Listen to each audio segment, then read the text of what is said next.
Hello বন্ধুরা, অনেক দিন বাদে ঘরে এসেছি। তাই আজকে ছেলে মেয়েদের আবদার করে রেখেছে, আমি মেয়ে বিশেষ করে, যে আজকে আমি মটন খাবই। তাই আমাকে রান্না তো করতেই হবে। তাই এনেছি একটু মটন। তার জন্য আমি নিয়েছি টমেটো, আদা, পেঁয়াজ, ক্যাপসিকাম, রসুন, আর সাথে এনেছি 500 টক দই। এটাকে ভালো করে মাংসটাকে সুন্দর করে, এই যে মাংস এনেছি, মাংসটাকে ধুয়ে রেখেছি। এখন আমি এগুলো প্রস্তুত করছি। এগুলো আমি একটু মিক্সি মেশিনে পেস্ট করে নিচ্ছি আগে সব কিছু। মটনটা ম্যারিনেট করার জন্য এখন আমি দিচ্ছি টক দই।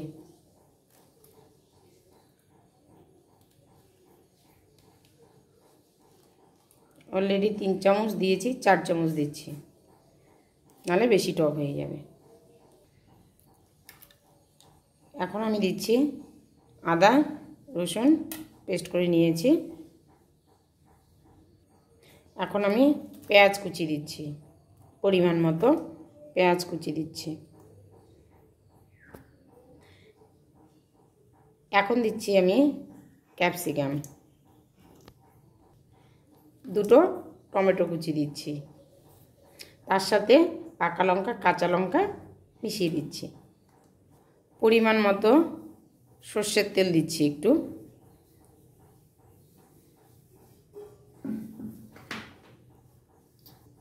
এখন আমি পরিমাণ মতো হলুদ দিচ্ছি, পরিমাণ মতো আমি লবণ দিয়ে দিচ্ছি। এখন আমি ভালো করে জিনিসটাকে মেখে নিচ্ছি।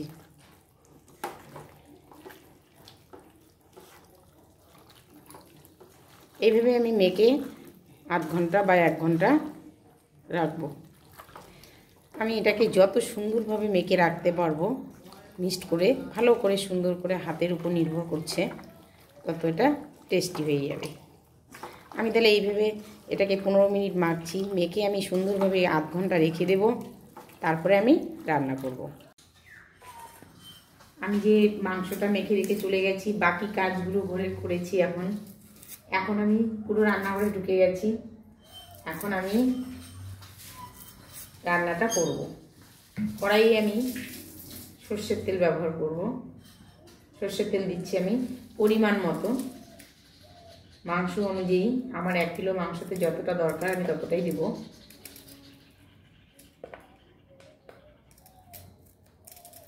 যত তেল কম খাওয়া যায় ততই ভালো, কিন্তু মাংসতে একটু পরিমাণ মতো তেল লাগবেই, নাহলে মাংস সুস্বাদু করা যাবে না। তাই আমি পরিমাণ মতো তেলটা দিয়েছি। তেল গরম হয়ে গেছে। এখন আমি গোটা গরম মশলা দিচ্ছি। গোটা গরম মশলাটা, তেলটা আর একটু গরম হবে।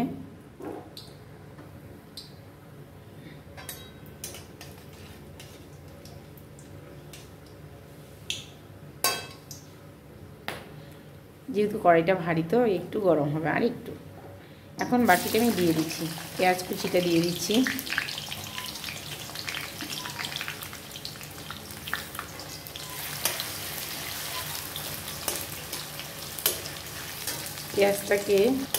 পেঁয়াজটাকে যতক্ষণ না একটু বাদামি বাদামি কালার এসে যাচ্ছে, ততক্ষণ একটু ভাজবো আমি। কালারটা একটু সুন্দর যখন লালচে লালচে চলে আসবে, তখনই আমি মাংসটা দিয়ে দেব। গোটা গরম মশলা আর পেঁয়াজটাকে আমি সুন্দর করে ভেজে নিচ্ছি।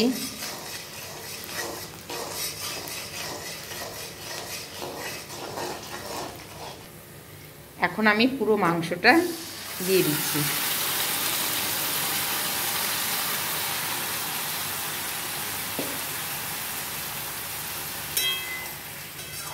মাংসটাকে একটু ভালো করে তেলের সঙ্গে মিক্সড করে নেব। যেহেতু সব কিছু আমার এটা আগেই দেওয়া হয়ে গেছে, লবণ, হলুদ, মশলা সব কিছু দিয়ে রেখেছি। এখন শুধু জিরের গুঁড়োটা বাকি আছে, জিরের গুঁড়োটা আমি পরে দেব। তাই এখন আমি এটাকে ঢেকে আস্তে তাপ দিয়ে একটু সময় দিয়ে রান্না করব। আমি এখন জিরের গুঁড়োটা ব্যবহার করছি। পরিমাণ মতো জিরেটা দিচ্ছি আমি রঙের জন্য একটু লঙ্কার গুঁড়ো ব্যবহার করছি। মাংসটা নাড়াচাড়া দিচ্ছি, সুন্দর জল বেরিয়ে গেছে, একটা কালার এসে যাচ্ছে একটা। আমি তার সাথে অ্যাড করেছিলাম একটু চিনিটাকে অ্যাড করে দিয়েছি, যেহেতু পাঁঠার মাংস একটু চিনি দিতেই হবে। আমি ট্রেনে এসেছি, তাই আমার একটু ঠান্ডা লেগেছে, একটু কাশি কাশি ভাব হচ্ছে, তাই রান্নাও করছি কষ্ট করে, একটু মেয়ের হেল্প নিচ্ছি। আমি বেশি জিনিস হয়তো নাড়াচাড়া দিতে কষ্ট পাচ্ছি, তাই একটু আমাকে হেল্প করে দিচ্ছে। দুজনেই আমরা রান্না করছি।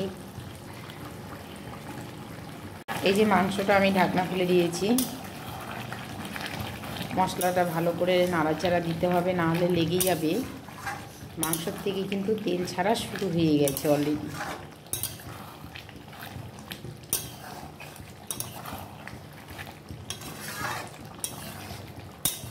যেহেতু টক দই দেওয়া আছে, তাই মাংসটা তো নরম হবেই, কিন্তু তবু আমাকে ঢেকে ঢেকে রান্নাটা করতে হবে।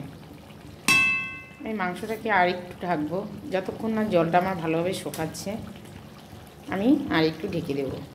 আমার পুরো মাংসটা তেল একদম এসে গেছে, পুরো কষানো হয়ে গেছে। মাংসটার কি সুন্দর একটা কালার এসে গেছে, মনে তো হচ্ছে এখনই কষা কষা মাংস খেয়ে নেব, কিন্তু খেতে পারবো না। তাই আমি এখন, মাংস কষা হয়ে গেছে, মশলা পুরো আমার কমপ্লিট, এখন আমি গরম জল ব্যবহার করব।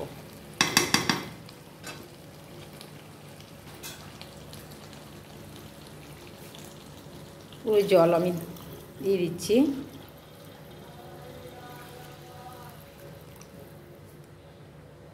এই জলটা একদম সেদ্ধ মাংসে রাখার যতটা পরিমাণ ততটাই, সেদ্ধ তো অলরেডি অনেকটা হয়েই গেছে। কিন্তু আমার রান্না পুরো কমপ্লিট, আমি নামিয়ে নিয়েছি। এখন আমরা সবাই মিলে খেতে বসবো। যদি রান্নাটা ভালো লাগে কমেন্ট করবেন, শেয়ার করবেন।